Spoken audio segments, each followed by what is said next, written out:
All right, let's do this. You're the one for me, that's why I give you everything. Hi guys, it's Sav. Welcome back to Book It. So we are back again. Today this is going to be one that I'll make this a longer video. But we're going to be discussing The Grace Year by Kim Liggett. So whatever. We're going to be talking about this. I don't think I've ever taken so much time to like sit and reflect on a book as I did for this one. So this is going to be 100% spoilers.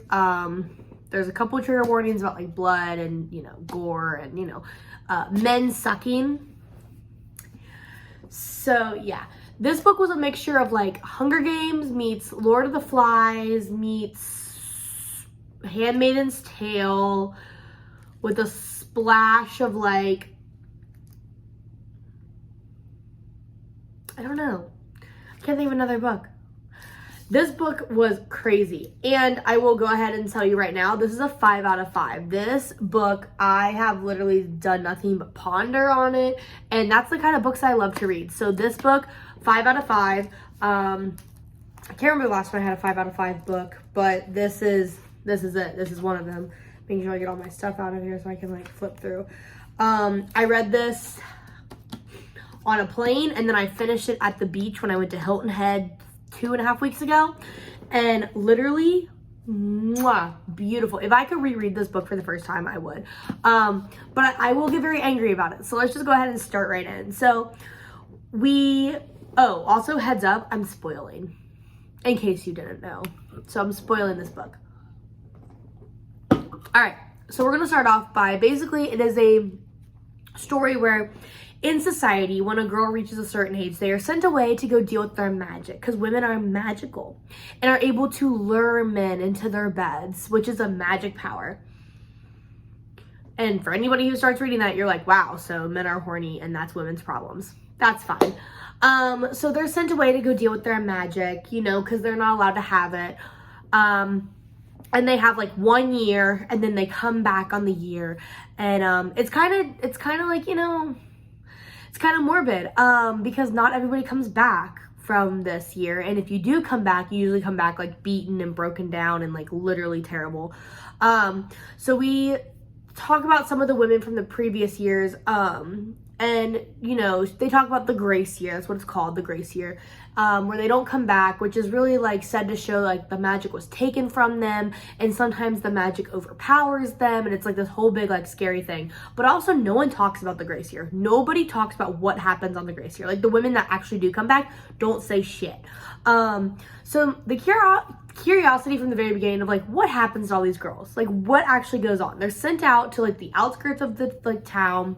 They're sent to like live in the wilderness by themselves. We learn about poachers, who are these like the guys out there that like kill them and like sell their body parts and do a bunch of weird shit. So it's like from the very get-go, you're like, what the hell is actually going on out here in the woods? And Tierney, that's what I called her, Tierney, Tierney. So she's the main character. She's like extremely like curious. At the beginning of the book, we see her like with her guy best friend, her childhood best friend, and they're like discussing it. And at some point, her childhood best friend isn't like as interested as like the girls that go away, but she is. She's like, what the hell happened? And you know, so before the girls are sent to go away to their year of the grace year, they have a ceremony where boys in the town choose who they're going to marry by basically going, I want to marry that girl. So boys are like a rare commodity. Like girls are like, you're more likely to have a girl than you are to have a guy. Okay. So boys, like, you know, they want to find a wife, and, you know, if you're chosen before you leave, you get a veil, and then at the day of, like, the departure, you meet who your husband's going to be. So once you survive the grace year, you come back and you're a loving wife. If you don't get chosen to be a wife, when you come back, you get, like, sent to go work in, like, the fields, which is, like, hardcore labor. If you get a veil and then you die out there in the grace year, or you don't come back, they don't know what happened to you, your husband, your betrothed, chooses another girl that did make it back. And then, you know, if you didn't get picked and you don't come back, you're just dead, so whatever. There are a couple ways that they like talk about, like, so if a poacher gets you, like if you're like, if a poacher murders you, basically, that's like an honorable death. Like if your body is found, it's honorable. But if you go to the grace year and you die and your body is never recovered, never found, your sisters, like back at home, like once the year's over and they come back, if your body's not accounted for, your sisters are like sent to the outskirts of town to live with, like, you know, like where the prostitutes and everyone who's been like dumped out into society, that's where they all go. Your sisters are taken out there, which I never understood that, like why your sisters are punished, but it is a big thing because throughout the entire book they're like, I don't want to die a not honorable death because my sisters will struggle, whatever. Okay, so that's like the basis. So now that we have all that covered, we can talk about the actual story. So we're following Tierney and her you know, journey. So she starts off the book, basically she's like, I don't really like any of these guys. There's rumors of a usurper or somebody like that's trying to take all the women, you know, away and like, you know, let women keep their powers and keep their magic and everything like that. And she's like, yeah, I mean, I kind of get it, but also like kind of scary. And because she's young, she's like, whatever. So they end up going to like the ceremony, and she ends up getting a veil, which is super shocking because she did not think she was getting chosen by anybody. And she's pretty sure it's by one of the creepy guys that were in town, like, hey girl, you look good, because she's like the age of hitting puberty and her magic is setting up. No, men are finally starting to realize that she's like a woman, and they're being gross. So she gets a veil, and she's super like weirded out, like what the hell. When they get to the ceremony, she realizes that it's her like childhood best friend, who is actually going to become like the mayor of the town, or like spokesperson of the town, like when his father's the number one on council, and he's like set next in line to like do that. And he gets a veil, she gets a veil from him, and she's super shocked because she's like, bro, you were set to marry like this other girl who's like perfect wife for you, and like I'm not a wife material. And he's like, no, I don't want you to change, I want you to be yourself, blah blah blah. So she's like, whatever, cool. So they end up leaving to go to camp, and they see the girls all that are coming back from camp, you know, and the girls that are coming back look like they literally just got like the shit beat out of them for a year, and they basically did. And so they're on their way to camp, and two of the girls on the way literally commit suicide. They're like, it's not worth it. They didn't get veils, so they knew that if they even made it home, they would have to go work in like the hardcore labor camps. So they were like, it's not even worth it. So they basically just offed themselves. And that's crazy that they would rather die than even just try to survive. But they were also, you know, they didn't get veils. They knew that they were going to have to work in the fields, like, you know. So they get to the camp, and they see all the ribbons of, like, the girls who were missing or died there. It's, like, super run down. Like, the beds are all pushed against the wall. Like, it looks like it's effed up there.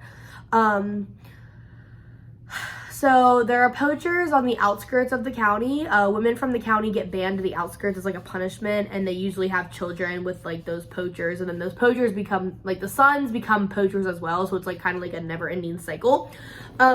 We later learn on that like the more. Oh, okay. So this is like jumping forward, but like so the entire leading up to now, we like learn that poachers basically go and like kidnap these girls in the grace year, like murder them, right? So we learn later on that that's not actually true, that the county themselves pay the poachers for every girl that they like bring, they get paid for. And like the more girls that they bring back to the settlement, the more money they get. So it's one of those things where it's like they aren't actually hunting these girls. It's more like, oh, I just get paid to bring them back. So like they're not actively going out to like try to get them. They're like just getting paid to do their job. Which we'll talk about that in a minute. But the poachers are not allowed to attack the girls unless they like leave the settlement or leave the camp. They are not allowed to go into the camp. And for the longest time, they're like, I wonder why people do that. Like, why would you like sacrifice yourself to these poachers? Like, what the hell? We later learned that the girls like willingly give each other up. Just like at the very beginning they don't, but like towards the end you see them like literally just like pushing girls out the door, like bye, because they're like sacrificing them for other goods or whatever. So the whole time, the longer they're there, the more crazy everyone starts acting, and they're like, my magic, my magic, my magic. And Tierney's the only one that's like, bro, none of us have magic. Like, are y'all like crazy? And she ends up getting like banished. So she runs like away from like the middle camp to like the outskirts of the camp. And she like finds like, you know, a river with water. She finds a girl's bones, and she finds like a bunch of like weird stuff where she's like, what the hell actually is going on here? So she drinks like, you know, the water from the river because that's the only way she can survive. And she later learns that the rest of the girls are drinking water from like this well. Well, this well has like some poison shit in it because everybody that's drinking this water is literally going cuckoo for Cocoa Puffs. So she's like, oh, that's probably not a good idea. So the poison girls are thinking that their magic's coming in, and when Tierney is gone to like try to survive on her own, she ends up meeting Riker because she gets like really, really close to the... Hold on, my phone's ringing. Give me... Pause. Okay, it was nothing important. Don't even know why I took that call. What was I saying? Oh, so she gets like really close to like the edge of the fence. There's like a fence that like guards off like the poachers from the girls, and she gets really close to it multiple times, and she ends up like meeting a poacher named Riker, and they end up like going back to Riker's home because he's like helping her because she got like stabbed by one of the girls in the camp when they're like crazy, and he ends up like, you know, nursing her back to health, you know, making sure she doesn't die. And he kind of reveals like, oh, your father paid me. Like her father's a doctor back in the county. Her father paid him to like, hey, make sure my daughter survives. Like my daughter survives, you get paid. So he's like, okay, it's like what I do. Cause like the entire time she's like, the whole like the little things here and there throughout the story of like poachers trying to get her like while they're walking to camp and stuff like that because she goes off the beaten path. He basically saves her multiple times because he's like, yo dude, if you survive I get paid money, so like I got a family, I gotta do what I gotta do. So they actually end up falling in love like really fast, like literally over the course of like 3 days, like fall in love. And they say that like, you know, they're gonna be together and they want to run away, and you know, they decide to run away and go like away from everything, and they decide to have sex, which is like a big no-no. You cannot have sex with anybody not your husband because we live in a misogynistic world in this. Basically, the patriarchy has declared that women can't have sex, and they also have magic. So, what do I know? So Riker's friend, another poacher, shows up and like learns about her and is like, hey, you need to go back to your camp or I'm literally killing Riker, and I'm going to kill you, and I'm going to kill your family. Like, so she's like, okay, I'm kind of threatened. So she goes back to the camp because she's like scared, and she leaves Riker. She's like, I want to run away with you, but like I can't. So she goes back to her camp, and she goes to like see how the girls are doing because she hasn't like heard of them in a while. And she realizes that these girls are so far gone, and they are like psycho wackadoos at this point. Like, so her only friend was Gertie before she left, and then before she left, Gertie was like, my magic came in because she was crazy as hell.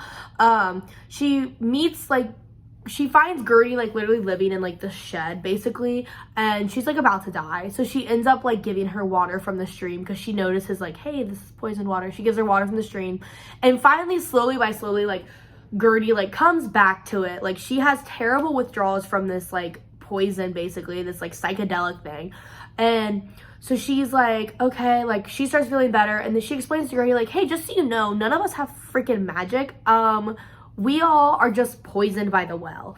So literally one by one, she starts like going through and like getting these girls off of like the poisoned water. And something that she does learn is like a lot of the girls died on their way back from camp. So in the previous Grace years, like as girls would be walking back from the camp to society, they would literally die. And like no one knew why or anything. It was like their magic was finally like winning. No, it was because these girls were literally drinking this like basically drugged water for a year, and then when they would go off it, they would have these terrible withdrawals. and then they would die. So that's why when she's like helping these girls like try to get off this like drugged water, she's like giving them the river water, but then every now and then she'll give them a little bit of like, you know, basically trying to help them not just have like seizures and die. And they realize that so they like kind of come together as a group and like realize like, hey, like, you know, this is wild. When her and Riker end up deciding to run away, this is something I totally forgot to mention. Riker's homeboy Skillet Biscuit friend ends up killing Riker, which is so sad. And so she runs back and she runs to the camp, and there's like a guard. There's a guard that like went with her. So when she was like 7 or 8, she like was talking to one of the guards, and he was like, oh, I'm in love. And he was one of the guys that was like castrated. So men that are like working lower positions, they get castrated and they can't be with women. But this guard was telling her like he fell in love with someone and all this stuff, and he was like, I'm going to be a guard to help the girls in the grace here so he can be with her. And yeah, no, he actually ended up killing the girl that he was in love with because she was like betrothed to somebody else and was like, I need to do this for me. And he was like, no, don't you remember, like, we're in love? And she's like, yeah, but I don't want to freaking die because I live in a patriarchal society. And so he ended up killing her. So then honestly, I forgot my train of thought. Oh, okay, so once all the girls are kind of like off of the well water that was poisoned, they all are kind of like, you know, given like they're in their right minds again. They kind of, you know, talk, and they decide to stand together because there really isn't any magic, and they deserve to like have the same rights as men and everything, and they kind of believe with the usurper, but they don't want to seem like they're going against, so they decide to like go ahead and clean up everything. They make all the beds look like they're friends, and they close up the well, and they write poison on it so that way they like make sure that they know that the next coming year, like, do not drink this water. They leave like notes on like how to get to the fresh water. They leave how to like find food, how to not go crazy, things to do, stuff like that. Like, they really want to like pass on the message that like, hey, it's okay for us to feel like this, but like, we are not the problems. So basically they return home, and we learn that Tyranny is actually pregnant by the time they get home. And everyone's like, oh my God, what the hell? And the guy, like, obviously it's Riker's child, but her childhood friend stands up, was like, it's me. She came to me in a dream with her powers, blah, blah, blah, blah. And they believe it. The usurper, you know, also makes like an appearance, which we learn like the usurper is her mother. Her mother was the front of like all the, you know, the pack of leading like the, oh, you're wrong. But in reality, she was whispering words of wisdom. She was giving them hope, you know, because she was the usurper. Gertie's husband died. So luckily she didn't have to marry that guy. He was really creepy. There's just like a lot of little things here and there, like with clues in this book. Like, there's a lot to track. Like, it's really hard to narrow it down to a video. Obviously this is like a longer video than I'm used to making because I tried to explain as much as I could, but there's just so much in this book. Sorry, my dog is like going to town on like a peanut butter Kong right now. But like, this is probably one of the best books that I've read in a minute. I have read a lot of good books, don't get me wrong. I'm a big reader. I have all these books right here. I have books there, books over there, books over there. This book, though, I would say takes the cake. 5 out of 5. I recommend it to anybody. It literally took me, like, I finished the book at like 3 p.m. in the afternoon. We went to dinner at 6. I was still thinking about it. When we got home and got in bed, I was still thinking about it. And the next day when I was at the airport, I was still thinking about this. I was thinking about this book 24/7. Like, it's just, oh, it's so good. Literally recommend this to anybody. I wish that this was a sponsored post. It's not. This book is just really, really good. If you like that kind of like, you know, magical, dystopian society, futuristic kind of vibe, you'll love this. I will say this, it is very patriarchy based, so you have to kind of bite your tongue on some things because I got kind of upset. But overall, like, great book. Also, I love that, like, the cover of the book is this little flower. The little flower actually means like so much. It's like a rebellion thing, like how, you know, Katniss had like the Mockingjay. This is kind of like this book's version of that. And big fan of it. 5 out of 5, recommend. Literally, Mwah. Probably one of my favorite books I've read this year. Probably my favorite book I've read this year. If I were to go one day, I will have a camera that doesn't run out of storage and people who do not call me while I'm trying to film. Speaking it into existence. Okay. I'm just gonna end this because, oh goodness, we've been having some rough times in this video. But yes, favorite book of 2023 so far. I have 2 months left, so hopefully I find one, but so far this is #1 book of the year. And that's all I'd say about that. Please go read this book. Oh my god, it's so good. And please like and subscribe. It helps me out so much more than you actually think. Like, even if you just like the post, you know, like, it just helps me out so much. Also, I have a bunch more books coming in soon. I know I say that all the time. I'm always like, I have more books coming soon. I promise you, I actually do this time. I'm finishing up 2 books right now, reading based. I'm actually kind of flying through them pretty fast. And I've made myself a promise that I'm not going to buy another bookshelf until I get all of the books on the top done, plus the books I'm currently reading done. So it's kind of like an incentive for me. So like, hey, I want a 3rd bookshelf to even out my bookshelf. See how I have one in the middle and it would fit perfectly? I'm making myself wait just for you. So yeah, please like and subscribe, and let me know what you think. If you read this book, please tell me what your thoughts on it were, because I love this book. I want to marry Kim. So yeah, that's about it for today. Thank you so much for watching, and until next time, bye.